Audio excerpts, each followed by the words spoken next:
আসসালামু আলাইকুম ওয়া রাহমাতুল্লাহি ওয়া বারাকাতুহু। নাহমাদুহু ওয়া নুসাল্লি ওয়া নুসাল্লিমু আলা রাসূলিহিল কারীম, আম্মা বাদ। সম্মানিত দর্শক শ্রোতা, আমন্ত্রণ জানাচ্ছি দারুস সুন্নাহ ইন্টারন্যাশনাল মাদ্রাসা নিবেদিত আলোকিত রমজান অনুষ্ঠানে।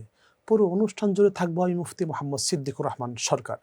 দর্শক, প্রতিদিনের মতো আজও একটি অত্যন্ত গুরুত্বপূর্ণ বিষয় নিয়ে আপনাদের সামনে উপস্থিত হয়েছি, এর জন্য যাতে আমরা কোরআন সুন্নাহর আলোয় আলোকিত হতে পারি। আজকের আলোচনার মূল বিষয় হচ্ছে বড়দের প্রতি সম্মান। অত্যন্ত গুরুত্বপূর্ণ একটি বিষয় বর্তমান সময়ের জন্য। এই বিষয়ে যারা আলোচনা করবেন, চলুন তাদের সাথে আপনাদের পরিচয় করিয়ে দিই। আমার ডান পাশে আছেন আপনাদের সকলের পরিচিত মুখ, বিশিষ্ট আলেমে দিন, তরুণ আলেম হযরত মাওলানা মুফতি মোহাম্মদ মুহিবুল্লাহ ইয়ামিনী। আসসালামু আলাইকুম ওয়া রাহমাতুল্লাহি ওয়া বারাকাতুহু। আমাদের সাথে আরও আছেন আপনাদের সকলের পরিচিত মুখ, বিশিষ্ট মিডিয়া ব্যক্তিত্ব হযরত মাওলানা মুফতি মোহাম্মদ শফিউল আলম। আসসালামু আলাইকুম ওয়া রাহমাতুল্লাহি ওয়া বারাকাতুহু। ওয়ালাইকুম সালাম ওয়া রাহমাতুল্লাহি ওয়া বারাকাতুহু। আপনাদের জনকে আমাদের স্টুডিওতে স্বাগত। আপনাকেও স্বাগতম, ধন্যবাদ। ধন্যবাদ। আলহামদুলিল্লাহ। সুপ্রিয় দর্শক শ্রোতা, আজকে আমরা যে বিষয়ে আলোচনা করব, আপনারা নিশ্চয়ই শুনেছেন যে বড়দের প্রতি সম্মান। আমরা আলোচনার শুরুতে যাচ্ছি আমাদের প্রিয় আলোচক হযরত মাওলানা মুফতি মোহাম্মদ মুহিবুল্লাহ সিদ্দিক আল ইয়ামিনের কাছে, যে বড়দের প্রতি সম্মান এ ব্যাপারে কোরআন এবং সুন্নাহয় কি মেসেজ আমাদের জন্য রয়েছে। আলহামদুলিল্লাহ ওয়াসসালাতু ওয়াসসালামু আলা রাসূলিল্লাহ। সম্মানিত উপস্থাপক, আপনাকে অনেক কৃতজ্ঞতা জানাচ্ছি এই জন্য যে একেবারে যুগ উপযোগী একটি বিষয় নির্ধারণের জন্য। মূলত আজকে আমাদের এই আলোচনার মূল টপিক বা ফোকাস হচ্ছে আদব, বড়দের প্রতি সম্মান। এটাতে আমরা কি বের করব এখান থেকে আদব। আসলে বর্তমান যে সময় আমরা বসবাস করছি সেখানে আদব নাই বললেই চলে। তো আল্লাহ সুবহানাহু ওয়া তাআলা আমরা যে বড়দেরকে সম্মান করব, একটা হচ্ছে আমাদের সরাসরি যদি বলি পিতামাতা আমাদের সম্মানীয় বা আমাদের থেকে ওনারা বড়। সেজন্য আল্লাহ সুবহানাহু ওয়া তাআলা বয়সে যারা বড়, পৃথিবীতে আমার আগে যিনি এসেছেন তিনি আমার সম্মানিত ব্যক্তি। জি। তো সকল বড়দেরকে আমরা অবশ্যই সম্মান করব। তো সকল বড়দের মধ্যে পিতামাতা স্পেশাল। তো আল্লাহ সুবহানাহু ওয়া তাআলা কুরআনুল কারীমে এবং ইরশাদ করছেন। কিছু বিষয় আছে, আপনি আমার সাথে একমত হবেন, জি। কিছু বড় আছে যারা বয়সে ছোট হলেও বড়, তারা কিন্তু হচ্ছেন যারা আলেম, জি, জি। তারা বয়সে ছোট হলে তাদেরকে সম্মান করার জন্য করতে কোরআন হবে। হাদিসের মধ্যে আছে। চমৎকার একটা পয়েন্ট বলেছেন। বয়সে ছোট কিন্তু কোরআনুল কারীমের হাফেজ, ওনাদেরকে আমার সম্মান করতে হবে। আলেম, ওনাদেরকে সম্মান করতে হবে। আমরা বলছি বিষয়টা। আল্লাহ সুবহানাহু ওয়া তাআলা কুরআনুল কারীমে ইরশাদ করছেন, ওয়া কাদা রাব্বুকা আল্লা তা'বুদু ইল্লা ইয়াহু ওয়া বিল ওয়ালিদাইনি ইহসানা। এই আয়াতের মধ্যে আল্লাহ রাব্বুল আলামিন পিতামাতার সাথে সদ্ব্যবহারের বিষয়ে বলেছেন। আমরা পিতামাতার যেই তাদের প্রতি সম্মান যেটা, সেটা কিন্তু ইসলামের মধ্যে ফরজ করা হয়েছে। অন্যদিকে অন্য যারা আমাদের বড় রয়েছে, আল্লাহ রসুল সাল্লাল্লাহু আলাইহি ওয়াসাল্লাম ইরশাদ করেন, যে প্রসিদ্ধ হাদিস রয়েছে, লাইসা মিন্না মান লাম ইয়ারহামুস সগীরা ওয়া লাম ইয়াক্কির কাবীরানা। রসুল পাক সাল্লাল্লাহু আলাইহি ওয়াসাল্লাম এই হাদিসের মধ্যে চমৎকারভাবে বলেছেন যে সে আমার উম্মতের অন্তর্ভুক্ত না, যেই ব্যক্তি কিনা সে আমার উম্মত কিন্তু আমার উম্মতের অন্যান্য যারা ছোট রয়েছে তাদেরকে সম্মান করে না, অর্থাৎ স্নেহ করে না। হাদিসটা কি দার্শনিক, আপনি দেখুন রাসূল বলেছেন মাল্লাম ইয়ারহাম সগীরানা, যারা ছোটদেরকে আদর, স্নেহ, ভালোবাসা, মমতা, মায়া, মহব্বত করে না, এবং ওয়ালাম ইয়াক্কির কাবীরানা, এবং যারা বড়দেরকে শ্রদ্ধা, সম্মান, ভক্তি, অনার এবং সম্মান করে না, সে আমার উম্মতের অন্তর্ভুক্ত নয়।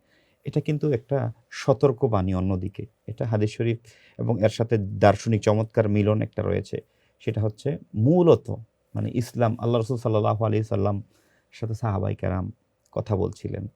তো আল্লাহ পাকের হাবিব তো তিনি, তো কথা বলছিলেন, তো আল্লাহ পাকের পছন্দ হয়নি যে এই কথার মেথড, তখন কোরআনের আয়াত নাযিল হয়ে গেছে। সাহাবীগণ আল্লাহর নবীর সাথে কথা বলছিলেন, আল্লাহ তাআলার পছন্দ হয়নি। আপনার কাছ থেকে শুনবো। আমরা আরেকটা আলোচনা শুনেছি, আমাদের আরেকজন আলোচক আছেন মুফতি শফিউল আলম, আপনার কাছ থেকে, যে এই বড়দের প্রতি সম্মান নিয়ে আপনি কি বলবেন? যে মুহতারাম চমৎকার কথা বলেছেন। আল্লাহ রাব্বুল আলামিন আমাদেরকে এটা শিক্ষা দিয়েছেন। আমরা যদি কোরআনুল হাকিমের দিকে তাকাই, যে শাইখ যেটাকে বলা হয়, শাইখ বলতে কি বোঝায়? হযরত জাকারিয়া আলাইহিস সালাম তিনি বলেছেন, রব্বিন্নী ওয়াহনাল আজমি ওয়াস্তাআলা রাসে শাইবা। আমি শাইবান হয়ে গেছি, আমার হাড়গুলো একেবারে জড়সড় হয়ে গেছে, এখন আমার সেরকম ক্যাপাসিটি নেই। রব্বুল আলামিন তারপরও আমার থেকে এমন একজন ব্যক্তি আসুক যার মাধ্যমে পৃথিবী জমিনে খেদমত হবে, যেমন হযরত ইয়াহইয়া আলাইহিস সালাম যিনার মাধ্যমে এসেছে। তাহলে এইখান থেকেই প্রমাণিত হয় শেখ দুই প্রকার। একটা হচ্ছে শেখ ফিল সিন্নে, অর্থাৎ যারা বয়সের মধ্যে বড় হয়, অর্থাৎ তারা পৃথিবীর জমিন থেকে কবরের দিকে চলে যাচ্ছে। আরেকটা শেখ হচ্ছে শেখ ফিল ফান, যারা বিভিন্ন জ্ঞানে জ্ঞানের মধ্যে সবচেয়ে ভালো জানে, ছোট হোক কিন্তু জ্ঞানের মধ্যে তার অনেক বেশি পারদর্শিতা, যেটা আমার প্রথম যিনি বক্তা তিনি বলছিলেন। তাহলে এই যে ছোট কিন্তু জ্ঞানের দিক দিয়ে সে বড় কেন? আল্লাহ পাক সুবহানাহু ওয়া তাআলা বলছে ইয়ারফাইল্লাহুল্লাযীনা আমানু মিনকুম ওয়াল্লাযীনা উতুল ইলমা দারাজাত, যে আল্লাহ পাক যারা ঈমানদার তাদেরকে মর্যাদা দিয়েছেন, এবং যারা উতুল ইলম যাদেরকে অনেক জ্ঞান দেওয়া হচ্ছে দারাজাত, অনেক মর্যাদা দিয়েছেন। এই মর্যাদা আনলিমিটেড। এই মর্যাদাটা কেন? কারণ তারা নবীর ওয়ারিস হয়েছেন। কারণ আল্লাহ রাসূল সাল্লাল্লাহু আলাইহি সাল্লাম বলেছেন, তাবরানী শরীফের হাদিস, যে ইন্নামাল আম্বিয়া লাম ইওয়ারিস দিনারান ওয়ালা দিরহামান ওয়ালাকিন ইওয়ারিসুল ইলম। যারা নবী আলাইহিস সালাম পৃথিবীর জমিনে কাউকে দিনার এবং দিরহামের কোনো ওয়ারিস রেখে যান না, তবে ওয়ালাকিন ইওয়ারিসুল ইলম, কিন্তু জ্ঞানের উত্তরাধিকারী রাখেন। এই জন্য বলে আল উলামা ওয়ারাসাতুল আম্বিয়া, যারা আলেম তারা নবীদের উত্তরাধিকারী। তাহলে নবীদের উত্তরাধিকার হওয়ার অন্যতম একটা মাধ্যম হচ্ছে জ্ঞানীবান হওয়া, অর্থাৎ জ্ঞানবান হওয়া। তো জ্ঞানটা কি ধরনের? একটা পৃথিবীর জ্ঞান, আবার আরেকটা হচ্ছে এলমুল ফিদ্দিন, আরেকটা হচ্ছে লিদ্দিন, আরেকটা হচ্ছে সরাসরি এলমুদ্দিন। দুনিয়া। লিদ্দিন মানে হচ্ছে দিনের জন্য যে জ্ঞানটা, অর্থাৎ দুনিয়ার জ্ঞানটাও দিনের মধ্যে আমরা খাটাতে পারি। আবার যেটাকে আমরা সরাসরি এলমুদ দুনিয়া বলছি। একটু হচ্ছে যেটা এলমুদ্দিন সরাসরি, যেমন আমি কোরআন সুন্নাহকে ব্যাখ্যা করছি, কোরআনের তাফসির করছি, অমুক তাফসির কারক, যেমন আল্লামা ইবনে আব্বাস, হযরত আব্দুল্লাহ ইবনে আব্বাস রাদিয়াল্লাহু তাআলা কি বলছেন, তাফসির রুহুল মানিতে কি বলা হচ্ছে, এই বিষয়গুলোকে আমি যখন ক্লারিফাই করে মানুষের কাছে উপস্থাপন করব, প্রেজেন্টেশন করব, মানুষকে বুঝাবো, তখন সে ছোট হোক কিন্তু তার সম্মান আল্লাহ পাক সেখানে বাড়িয়ে দিচ্ছেন। কেন? আল্লাহ রাসূল সাল্লাল্লাহু আলাইহি ওয়াসাল্লাম যে আমার কাছে যিনি জ্ঞানী, আল আলিম আলাল আবেদ, যিনি আলেম তার আবেদের উপর তার জ্ঞানটা এমন যে আমার কাছে উভয়ের মাঝে পার্থক্য হচ্ছে আদনাকুম, অর্থাৎ একেবারে নগণ্য যিনি আছেন জ্ঞানবানের মধ্যে, সে একজন আবেদের চেয়ে আরো বেশি, তার মর্যাদা বেশি। এই জন্য বলা হচ্ছে একজন আবেদ যদি সে অনেক ইবাদত করে, কিন্তু একজন আলেম যদি ঘুমায়, নহবুল আলিম খায়রুম মিন ইবাদাতি জাহিল বলেছেন, অর্থাৎ জ্ঞানবানের ঘুমটাও এটা মূর্খ ব্যক্তির তার মানে ইবাদত চেয়ে উত্তম। সুবহানাল্লাহ। সুন্দর একটি কথা আমার মনে পড়েছে, হযরতে আবু হানিফা রাহিমাহুল্লাহ, তিনি যখন নামাজ পড়তেন তার অনেক বেশি দেরি হতো, কোরআনুল কারীমও তেলাওয়াত করতেন। যে তিনি বললেন যে কেন ওনার দেরি হয়, যে উনি যখন নামাজ পড়েন সাথে সাথে মাসলা মাসাইলেরও গবেষণা করেন। অর্থাৎ যখন কোরআনুল কারীম তেলাওয়াত করতেছেন সাথে সাথে কোরআন থেকে কি কি মাসালা বের হতে পারে এটাও অটোমেটিক চলে আসে, মনে চলে আসে। এই যে একটা জ্ঞানের যে একটা প্রতীত দশা, যিনি আলেমে দ্বীন হন তার মধ্যে জ্ঞানের চর্চাটা সব জায়গায় হচ্ছে। এটার দ্বারা ওনার নামাজের যে ক্ষতি হচ্ছে এরকম না, অর্থাৎ সেটা তার মনোযোগটা আরো বাড়াচ্ছে। তাহলে আমরা যদি কোরআনুল কারীমকে যথাযথভাবে মূল্যায়ন করি, বুঝে কোরআনুল কারীম পড়ি, তাহলে সে একজন প্রকৃত আলেম হবেন এবং সেই বিষয়ে তার জ্ঞানটা অত বেশি হবে। আপনি যেটা বলছেন যে ওই শায়েখ ফন, যেটা আমি সেটা ব্যাখ্যা করলাম, যেটা শায়েখ ফিস সিন্নে, তিনি বয়সের দিক দিয়ে বড়, তো তার সম্পর্কে আল্লাহ রাসূল সাল্লাল্লাহু আলাইহি ওয়াসাল্লাম বলেছেন যে তোমাদেরকে ইন্না মিন ইজলালিল্লাহ, আল্লাহর সম্মানিত ব্যক্তি সম্পর্কে বলবো।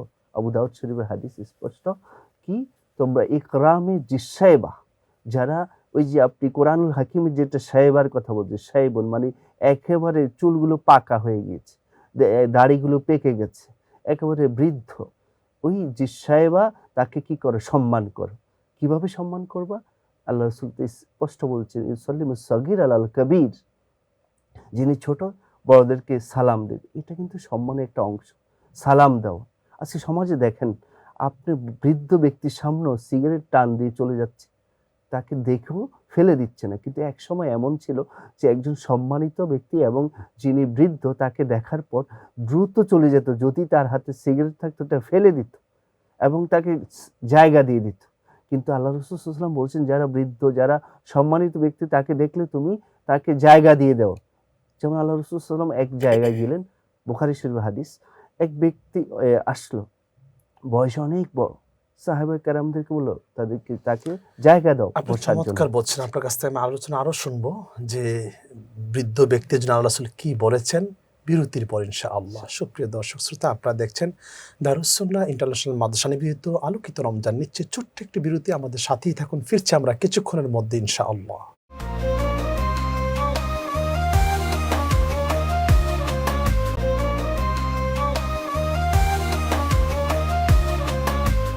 আলহামদুলিল্লাহ, সুপ্রিয় দর্শক শ্রোতা, বিরতির পর ফিরে আসলাম দারুস সুন্নাহ ইন্টারন্যাশনাল মাদ্রাসা নিবেদিত আলোকিত রমজান অনুষ্ঠানে। দর্শক, আমরা আমাদের মূল আলোচনায় ফিরছি। ফাদিলাতুল শেখ মুফতি শফিউল আলম, আপনি বলছিলেন যে একজন বৃদ্ধ আসলো, আল্লাহ নবী সাহাবীদেরকে বলতেছিলেন। জি, চমৎকার সে হাদিসখানা আসলে পড়ে আমি খুব আশ্চর্য হলাম। আল্লাহ রাসূল সাল্লাল্লাহু আলাইহি ওয়াসাল্লাম একেবারে ছোট থেকে একবার সবকিছুই ইসলামের মধ্যে যে এনেছেন এবং আল্লাহর পক্ষ থেকে ওহী পেয়ে আমাদের কাছে সেটা বুঝিয়ে দিয়েছেন। কিন্তু দুঃখজনক আমরা সেই রসুলের উসওয়াতুন হাসানা আমরা লক্ষ্য করছি না, ফলো করছি না। ফলোয়ার্স এর অভাব। এমনি আমরা অনেকেই সবকিছু জানি, কিন্তু ফলো করার ক্ষেত্রে আমরা পিছিয়ে আছি। জানা যেরকম ফরজ, মানা ঠিক সেরকমই ফরজ। আমরা জানছি কিন্তু মানছি না। মানছি না। যে আল্লাহ রাসূল সাল্লাল্লাহু আলাইহি ওয়াসাল্লাম সাহাবাইকে বললেন যে উনি বয়সে বড়, কিন্তু তোমরা অনেকে সম্মানিত আছো, কিন্তু উনি বয়সে বড়, তাকে জায়গা করে দাও, তিনি যেন বসতে পারে। আপনি দেখেন আমাদের দেশে আমরা বাসে যখন উঠি, বিভিন্ন জায়গায় উঠি, কিন্তু দেখা যাচ্ছে বৃদ্ধ ব্যক্তি দাঁড়িয়ে আছে, আমরা কিন্তু তাকে বসার জন্য জায়গা দিচ্ছি না। এটা এই যে কার্টেসি, এই রাসূল সাল্লাল্লাহু আলাইহি ওয়াসাল্লাম যে কার্টেসি শিখিয়েছেন, কার্টেসি বিগেস্ট কার্টেসি। আপনি যখন ভদ্রতা দেখাবেন, তাহলে সে ভদ্রতা তখন অন্যজনও আপনাকে ভদ্রতা দেখাবে। আপনার যিনি নেক্সট জেনারেশন আছেন, যে বর্তমান যে আলফা জেনারেশন, এর আগে যেটা জেনজি জেনারেশন, এই যে জেনারেশনগুলো চেঞ্জ হচ্ছে, একের পর এক কিন্তু চেঞ্জ হয়ে যাচ্ছে। আপনি দেখবেন এই বর্তমান সময়ে ছোট বয়স, কিন্তু তার মেধা কিন্তু অনেক সময় প্রখর দেখা যায়। কিন্তু তার মধ্যে এই সম্মান বোধটা আসেনি কেন? তার মধ্যে সে আদব নেই, শিষ্টাচার নেই।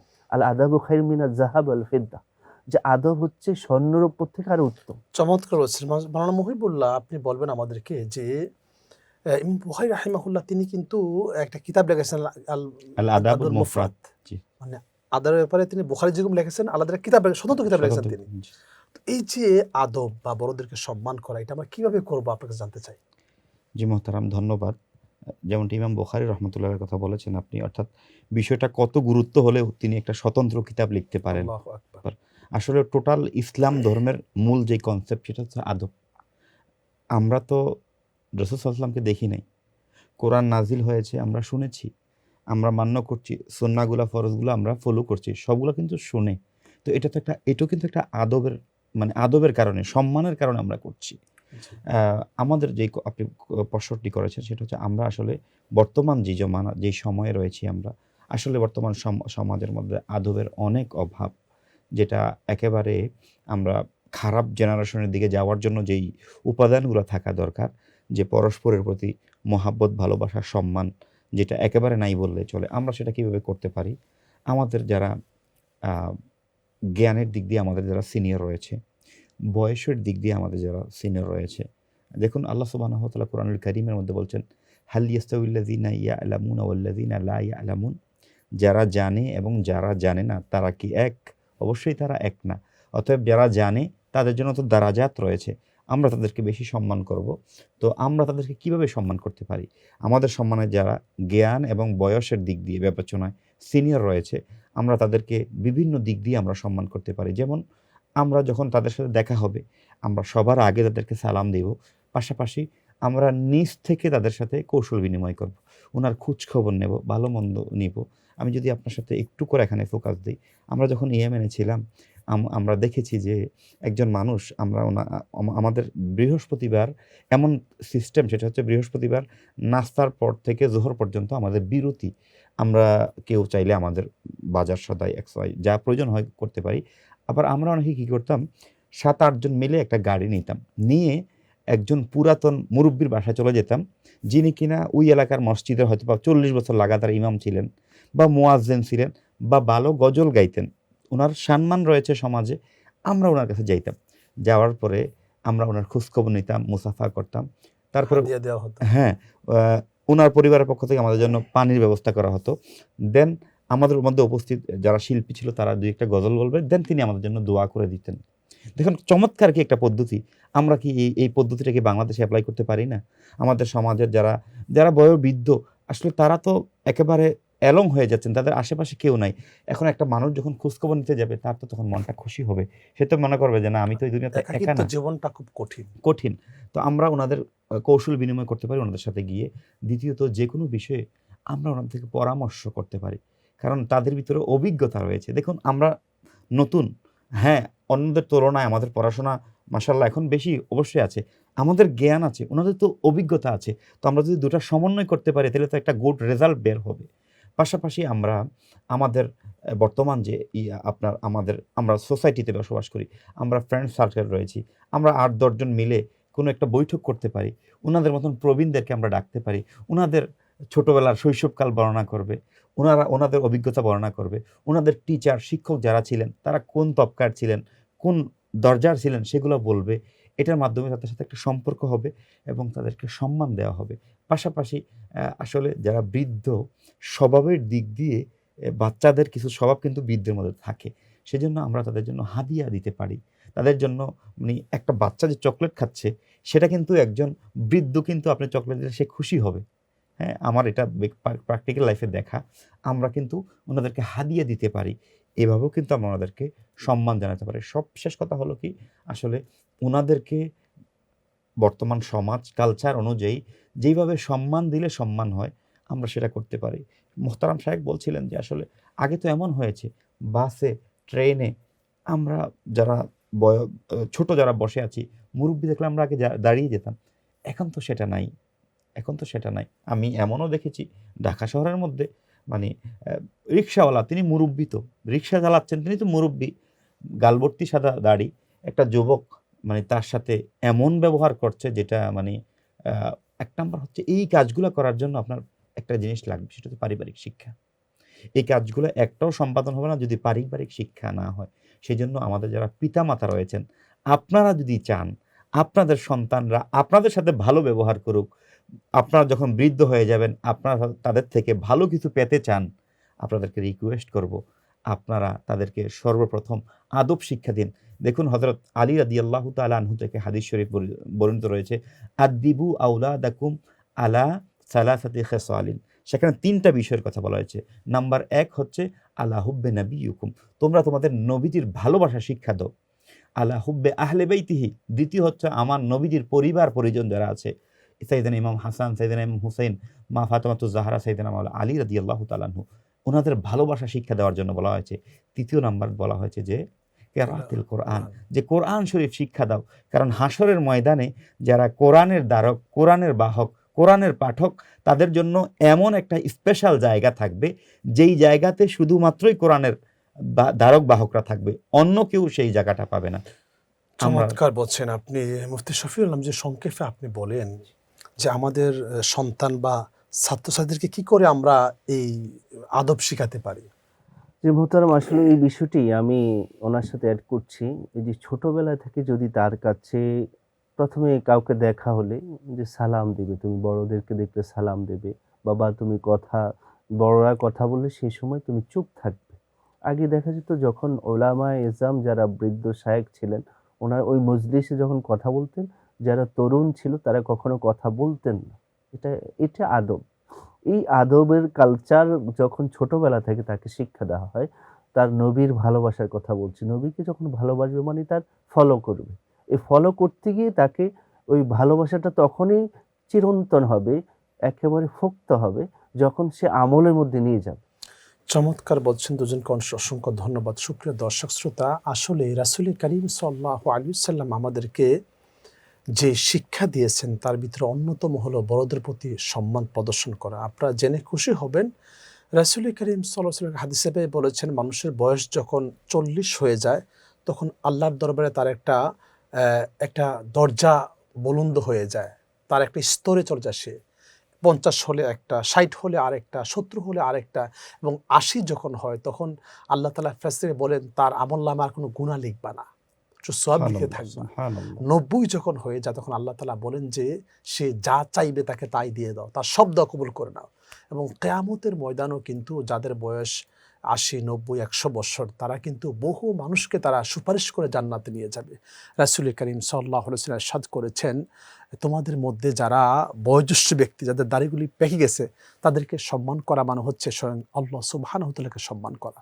এজন্য আমরা মসজিদে যখন যাব কোনো মুরব্বি আসলে তাকে সামনে এগিয়ে দেওয়া যে আপনি সামনে বসেন। এবং যারা আমাদের আশেপাশে যে সকল আমাদের বয়োজ্যেষ্ঠ ব্যক্তিরা আছেন, আমাদের বাবা হোক, মা হোক অথবা ওস্তাদ হোক, তাদেরকে আমরা মন থেকে সম্মান করা, তাদের প্রতি ভক্তি শ্রদ্ধা নিয়ে এগিয়ে যাওয়া। কেননা যদি আমরা সম্মান প্রদর্শন না করি তাহলে শয়তান একটা বিষ তৈরি করে, ওই বিষটা আমাদের অন্তরে শয়তান ঢুকিয়ে দেয় এবং এই বিষের মাধ্যমে আমরা উচ্ছৃঙ্খল হয়ে যাই। আল্লাহ তাআলা আমাদের চরিত্র নষ্ট করে দেন এবং দুনিয়াতে আল্লাহ তাআলা আমাদেরকে অপমানজনক মৃত্যু দান করেন, নাউজুবিল্লাহ। এই জন্য আসুন আমরা সকলের জন্য সত্যিকারের চরিত্রবান আদববান মানুষ হতে পারি। আল্লাহ সুবহানাহু ওয়া তাআলা আমাদের সবাইকে এই তৌফিক দান করুক, এ আশা ব্যক্ত রেখে আজ এখানেই বিদায় নিচ্ছি। সকলে ভালো থাকবেন, সুস্থ থাকবেন আর অবশ্যই বিজয় টিভির সাথে থাকবেন। আল্লাহ হাফেজ।